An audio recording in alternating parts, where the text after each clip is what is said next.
작년 1인당 평균 연봉 1억 300만 원. 2020년에는 금융공기업 중 가장 연봉이 높아 연봉 킹에 꼽힌 회사, 바로 산업은행인데요.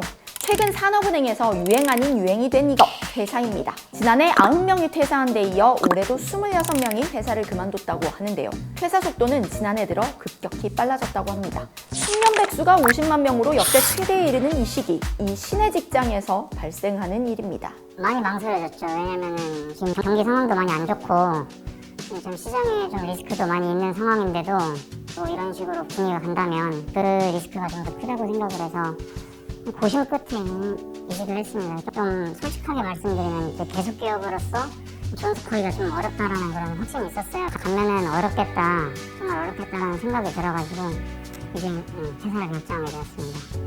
여기에 노조는 지난해부터 300일 넘게 시위를 이어가고 있어 요즘 산업은행은 연봉 킹이 아니라 안팎으로 시끄러운 불난킹 수준인데요. 이 모든 사태의 핵심에는 부산 이전 문제가 있습니다. 윤석열 대통령이 대선 후보 시절 공약으로 내세운 산업은행 부산 이전. 산업도시로 발전시키려면 뭐가 필요합니까? 자금이 있고 돈이 있어야죠. 산업은행 유치하겠습니다. 윤 대통령은 당선된 후에도 이 문제를 꼼꼼히 챙겼습니다. 산업은행은 정부가 지분 100%를 소유한 국책은행으로 일반은행과 달리 부실기업 지분을 인수해서 구조조정 또는 매각을 하거나 중소, 벤처 등 기업에 직접 투자해 성장을 돕습니다. 국내 기업 경영에 없어서는 안 될 존재인 거죠. 그럼 왜 산업은행이 부산으로 가야 하는 걸까요? 정부는 노무현 정권 시절부터 국가 균형발전 정책의 하나로 부산을 글로벌 금융도시로 밀고 있습니다. 이에 따라 2005년 한국거래소를 시작으로 한국자산관리공사, 예탁결제원, 주택금융공사, 주택도시보증공사 등 현재까지 29개 금융기관이 이미 본사를 부산으로 옮겼죠. 부산시는 국제금융센터를 세워 글로벌 금융회사들도 유치하고 있고요. 때문에 국가 균형 발전을 이루고 부산이 내실 있는 국제금융도시로 성장하기 위해 산업은행이 부산으로 가야 한다는 게 정부의 설명입니다. 정치권 일부에서는 여기에 더해 산업은행과 함께 3대 국책은행으로 불리는 수출입은행, 기업은행은 물론 한국은행 본사도 부산으로 이전해야 한다는 주장이 나왔죠. 대형 국책은행의 지방 이전 주장이 타당한지를 보려면 먼저 지방의 현실을 볼 필요가 있습니다. 우리나라는 인구의 50% 이상이 수도권에 몰려 있을 정도로 인구 과밀화가 심각한데요. 여기에 역대 최악을 거듭 갱신하는 저출생 문제까지 겹치면서 지방은 빠른 속도로 쇠퇴하거나 소멸하고 있죠. 제2의 도시라 불리는 부산도 사정은 마찬가지인데요. 부산은 90년대 이후 초중 고등학교 48개가 문을 닫았습니다. 이 중 60%를 차지하는 29개 학교는 2000년 들어 폐교했습니다. 인구 그래프를 봐도 10년간 곤두박질을 치고 있는데요. 부산 동구, 서구, 영도구를 포함해 전국 229개 시군구 중 인구 감소가 심각하거나 인구 감소가 빠르게 진행되는 곳은 모두 107개입니다.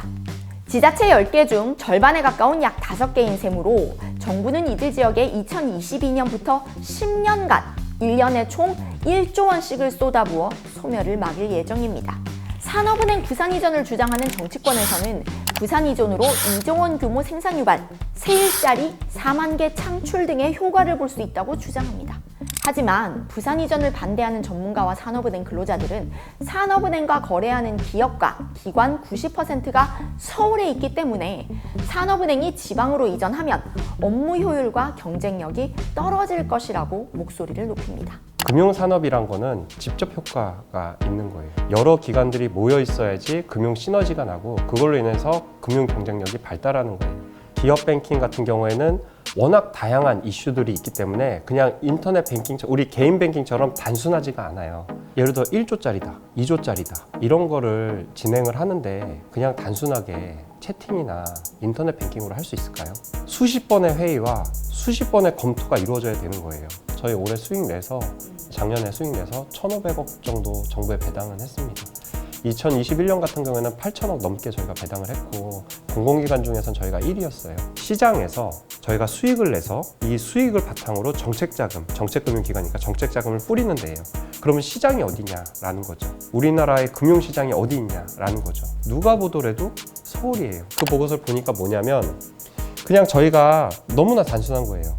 저희가 그냥 1년에 쓰는 비용 같은 게 있잖아요. 그게 대략 뭐 1조 정도가 된다고 하더라고요. 저도 이제 자세하게 다시 봐야 되지만 지금 기억나는 건 1조 정도가 되는데, 근데 부산의 생산 유발 개수가 1.5배예요. 그럼 이 곱하기를 하니까 2조가 된 거예요. 그냥 단순해요. 그거를 서울에 대입하잖아요. 그럼 서울은 생산 유발 개수가 3, 4예요. 그럼 여긴 2조인데 저희는 5조예요. 그럼 국가적으로 전체적으로 썸을 보게 되면 플러스인가요? 마이너스인가요?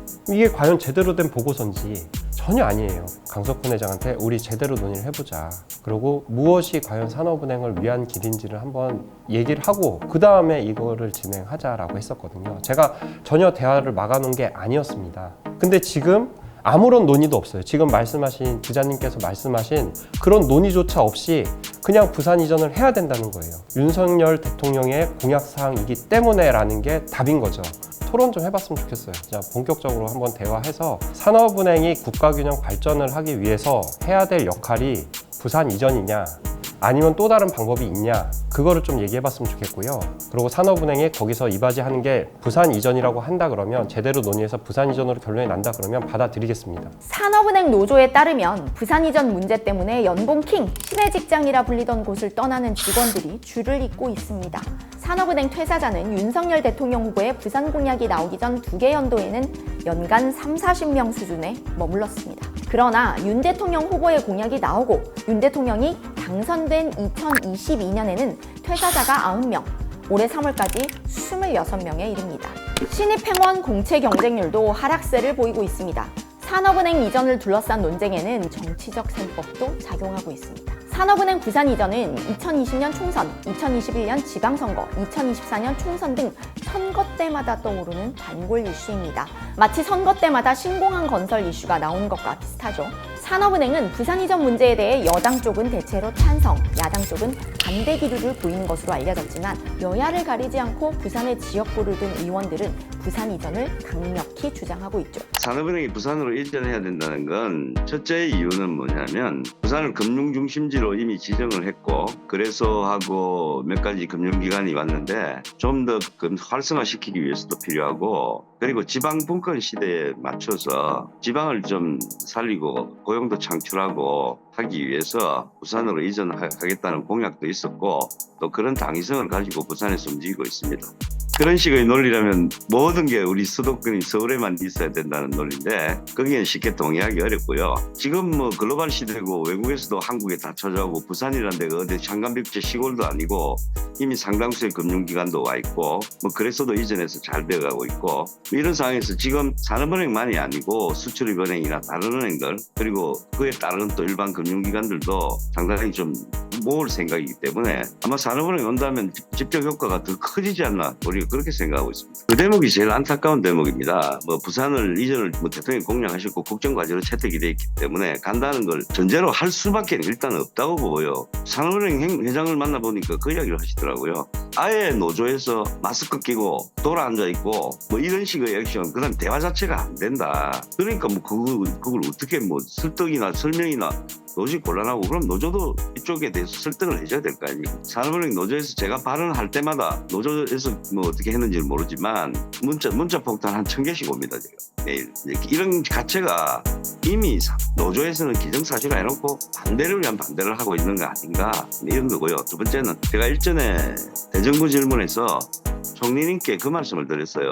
지금 노조하고 이런 문제들을 정부가 나서서, 특히 총리실에서 나서서 좀 적극적으로 노조하고 소통도 하고 국회하고 소통도 좀 했으면 좋겠다 하니까 총리가 직접 그래 하겠다고 말씀하셨거든요.